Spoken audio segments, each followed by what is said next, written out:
नमस्कार दोस्तों, स्वागत है आप सभी लोगों का स्टडी ग्लोस पर। दोस्तों, रिसेंटली उड़ीसा के बालासोर के अंदर एक घटना घटित हुई है, जिसको सुनकर भी ये लगता है कि यार वाकई में हमारे देश के अंदर ऐसी घटनाएं जो कि काफी जो है वो लोएस्ट कैटेगरी के अंदर आती है। मतलब अगर आप किसी कॉलेज के अंदर पढ़ रहे हैं और वहां का प्रिंसिपल, वहां का एचओडी आपके साथ में ऐसा करे, सेक्सुअली आपको हरेस करे, तो आपकी सुनवाई फिर कहां पर होगी। उस लड़की ने अपने आप को आग के हवाले कर दिया। यह घटना है 12 जुलाई की, और 12 जुलाई से लेकर 14 जुलाई तक वो हॉस्पिटल के अंदर तड़प रही थी। काफी बर्न हो चुकी थी 95%, और महज 20 साल के अंदर ये पूरा जीवन का अनुभव उस लड़की ने कर लिया। देखिए, एक्चुअली में क्या हुआ कि 20 साल की एक लड़की है जिसने अपने आप को आग लगा ली उड़ीसा के अंदर, और जनता जो है फिर वो सड़क पर आ गई। ये सीसीटीवी फुटेज के अंदर देखने को मिला कि वो लड़की जो है अपने आप को आग के हवाले करती है, और आग के हवाले करने के बाद फिर वो चिल्लाते हुए एक ऑफिस के बाहर जो है वो दौड़ती रहती है, और उसके बाद में एम्बुलेंस से फिर उसको एम्स के अंदर एडमिट करवाया जाता है, और महज 2 दिन बाद उसकी मौत हो जाती है। मौत के लिए जिम्मेदार जो व्यक्ति हैं, कहीं ना कहीं उनको बचाने की कोशिश की जा रही है, लेकिन खैर देखते हैं कि हुआ क्या है।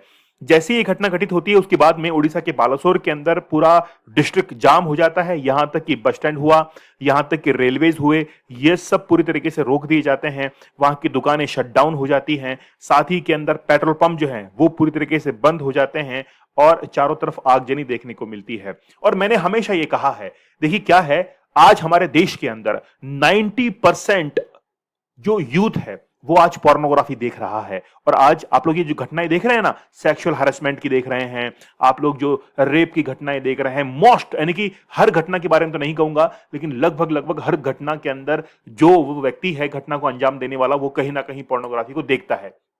तो मेरा आप लोगों से ये निवेदन है कि अगर आप लोग भी पोर्नोग्राफी को देखते हैं तो कहीं ना कहीं आपको अवेयर होने की जरूरत है। आपको अपने लाइफ के गोल अचीव करने हैं, आपको बहुत आगे जाना है, तो थोड़ा लाइफ के अंदर चेंज कीजिए। अगर आप लोग भी सेडिक्शन से बाहर निकलना चाहते हैं तो एक बार हमारा 75 डेज का हार्ड चैलेंज जरूर एक्सेप्ट कर लीजिएगा। चलिए बात करते हैं शुरुआत से। एक्चुअली में क्या है कि जो ये लड़की है वो सेकेंड ईयर की स्टूडेंट है और इंटीग्रेटेड बीएड कोर्स कर रही थी फकीर मोहम्मद ऑटोनॉमस कॉलेज, यहां से, और बालासोर के अंदर स्थित है। और 95% जो है वो वहां पर जल चुकी थी, और 3 दिन बाद में ही उसकी मौत हो जाती है। अब ये जो 20 साल की लड़की है, इसने केस फाइल किया सेक्सुअल हरेसमेंट का against head of department in her college. मतलब जिस कॉलेज में पढ़ती थी उसी कॉलेज के हेड ऑफ डिपार्टमेंट के ऊपर केस दायर किया, कोई सुनवाई नहीं हुई, और फिर उसने अपने आप को आग के हवाले कर दिया। 1 जुलाई को इस लड़की ने एक्स प्लेटफॉर्म के ऊपर अपनी एक इमेज जो है वो शेयर की, एक इमेज शेयर की, अपना मैसेज लिखा, और मैसेज लिखकर सभी लोगों को बता दिया कि मेरे साथ में ऐसा हो रहा है। और उसके बाद में जैसे फोटो शेयर होती है सेक्सुअल हरेसमेंट करने की, और कमेटी जो है फिर इसके ऊपर भी जो है कंप्लेंट की जाती है कि कंप्लेंट जो है वो ये जो कमेटी है वो कंप्लेंट की सुनवाई नहीं कर रही है। तो कमेटी एक्चुअली में आप देखते हैं कि जहां पर भी वर्क प्लेस होता है वहां पर एक कमेटी ऐसी होती है जो कि वहां के वर्कर्स या वहां पर काम करने वाले जो लोग हैं, वहां पर पढ़ने वाले जो लोग हैं, उनकी सुनवाई वहां पर की जाती है। तो इस लड़की ने अपनी एक पिक्चर अपलोड की और ये कहा कि वहां पर मेरा सेक्सुअली हरेसमेंट हो रहा है, लेकिन कोई भी सुनवाई करने वाला नहीं था। अब एक्चुअली में ये वो कॉलेज है, कॉलेज जो है वो काफी फेमस है, गवर्नमेंट कॉलेज है, और गवर्नमेंट प्रोफेसर्स यहां पर वर्क कर रहे थे। और जैसी घटना घटित होती है उसके बाद में लोगों ने वहां पर आगजनी करना शुरू कर दिया। अब मैं पूरा घटना आपको विस्तार से बताता हूं। देखिए एक्चुअली में क्या है, इस लड़की ने पिछले साल ही इस कॉलेज के अंदर एडमिशन लिया और पूरा फर्स्ट ईयर जो है वो कंप्लीट किया। इंटीग्रेटेड बीएड कोर्स कर रही थी। ये वहां के प्रिंसिपल है दिलीप कुमार घोष। तो दिलीप कुमार घोष जो कि वहां के प्रिंसिपल हैं, इनको शिकायत की कि मेरा असर सेक्सुअल हरेस हुआ है और मेरे एचओडी ने किया है।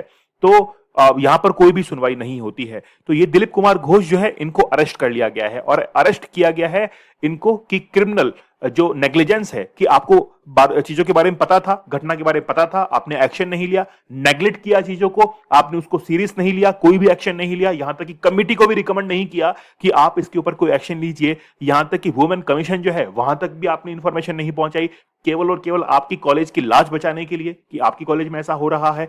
लेकिन बात यह है कि अब एक लड़की जो है वो अपनी जान गंवा चुकी है। तो दिलीप कुमार घोष जो है इनको अरेस्ट किया गया क्रिमिनल नेग्लिजेंस के अंदर। ये है समीर कुमार साहू, यही वो एचओडी हैं जिन्होंने सेक्सुअली हरेस किया उस लड़की को, काफी परेशान किया था। बहुत लंबे समय से वो परेशान चल रही थी, उसको कोई भी उपाय नहीं सूझा, और उसके बाद में अपने आप को आग के हवाले करती है।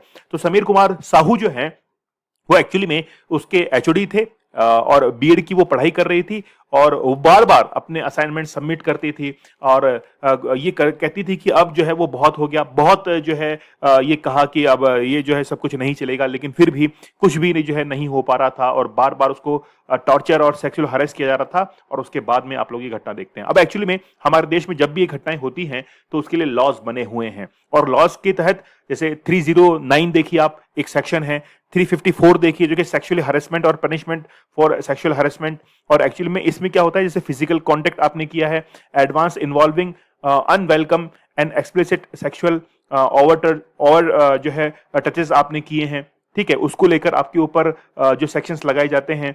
अ डिमांड और रिक्वेस्ट फॉर सेक्सुअल फेवर्स के लिए डिमांड की जाती है, ठीक है। तो एक्चुअली में वहां पर जो महिलाएं होती हैं वो वर्क प्लेस पर कहीं ना कहीं अपने आप को अनसेफ फील करती हैं। तो any man who commits the offence specified, जो कि क्लॉज के अंदर लिखी हुई हैं और उसके ऊपर साबित होते हैं, तो फिर उसको मिनिमम जो है वो 3 साल की सजा मिलती है और इस सजा को आगे बढ़ाया जा सकता है। अब देखिए हमारे देश के अंदर आपको पता होगा 1997 के अंदर एक विशाखा केस आया था और ये केस राजस्थान से रिलेट करता है।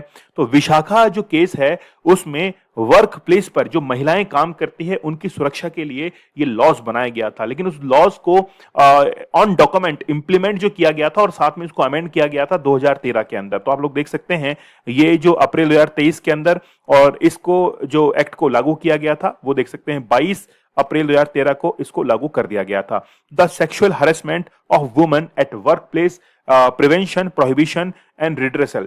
एक्चुअली में क्या है कि बहुत सारे जो लड़के थे, कॉलेज के लड़कियां थी, गर्ल्स थी, वो क्विक जो है रिड्रेसल सिस्टम इसके लिए चाह रही थी कि हमको कहीं ना कहीं इसका सॉल्यूशन मिले। और वो जिस दिन ये घटना घटित हुई, मतलब 12 जुलाई को जिस दिन ये घटना घटित होती है, उस दिन सभी जो स्टूडेंट्स थे वो प्रिंसिपल की ऑफिस के बाहर धरना दे रहे थे और ये डिमांड कर रहे थे कि हमको इसका क्विक रिड्रेसल चाहिए, इसका जो है सॉल्यूशन चाहिए, लेकिन ऐसा कुछ भी नहीं हो पाया। और फिर उसके बाद में ये घटना जो है वो देखने को मिलती है। तो हमारे देश के अंदर ये लॉज जो है वो बने हुए हैं, इंप्लीमेंट भी हुए हैं, लेकिन बस ये है कि हम लोग ऑन ग्राउंड जो है इनको बहुत अच्छे से इंप्लीमेंट करें, तब जाकर ऐसी प्रॉब्लम्स का सॉल्यूशन हो पाएगा। इससे पहले आप देखिए आरजी कर जो मेडिकल कॉलेज थी वहां पर भी रेप की घटना जो है वो होती है, मेडिकल कॉलेज के अंदर होती है जहां पर एजुकेशन दी जाती है। और आप देखिए यूपी के अंदर अभी रिसेंटली घटना हुई, हर दिन जो है वो कोई ना कोई लड़की जो है कहीं ना कहीं उसका सेक्सुअल हरेसमेंट होता है, चाहे वो वर्क प्लेस पे हो, चाहे वो एजुकेशनल प्लेस पे हो, चाहे फिर वो किसी कॉलेज के अंदर पढ़ रही हो। लेकिन बात यह है अब इसका सॉल्यूशन क्या है। एक्चुअली में क्या होता है कि जहां पर वर्क प्लेस होता है वहां पर एक कमिटी बनाई जाती है और कमिटी के मेंबर जो हैं वो ये डिसाइड करते हैं कि आखिरकार इसका दोषी कौन है। और कमिटी के पास में जब कंप्लेंट आती है तो उनके पास में 90 डेज का समय होता है, 90 दिन का समय होता है उस कंप्लेंट को रिजॉल्व करने का। लेकिन अगर कमेटी सुनवाई नहीं कर रही है तो फिर वो आगे बढ़कर कोई भी जिसके ऊपर ये अत्याचार हो रहे हैं, या तो वो पुलिस के पास में जाती है या फिर वो वुमेन कमीशन के पास में जाती है और वुमेन कमीशन के पास में जाकर वो अपनी कंप्लेंट को दर्ज करती है। तो ये एक हर जो वर्क प्लेस है वहां पर ये एक स्ट्रक्चर बना हुआ होता है कि इनर एक कमेटी होती है, वहां पर कंप्लेंट करना होता है, वहां पर फिर इंक्वायरी होती है, इंक्वायरी होने के बाद ये सब कुछ होता है। लेकिन इस केस के अंदर तो ना तो प्रिंसिपल ना एचओडी कोई भी सुनवाई नहीं कर रहा था और उसके बाद में घटना जो है वो आपके सामने ही है ही। दोस्तों आप लोग हमारे 75 डेज का हार्ड चैलेंज जरूर ज्वाइन कीजिएगा, ये बड़ा जबरदस्त है, लाइफ चेंजिंग कोर्स है ये। और एक बार आप इस चैलेंज को एक्सेप्ट कर लीजिएगा, आपकी लाइफ जो है वो पूरी तरीके से चेंज हो जाएगी, आपकी लाइफ के अंदर कंसंट्रेशन आएगा, फोकस आपको अपनी जिंदगी में देखने को मिलेगा।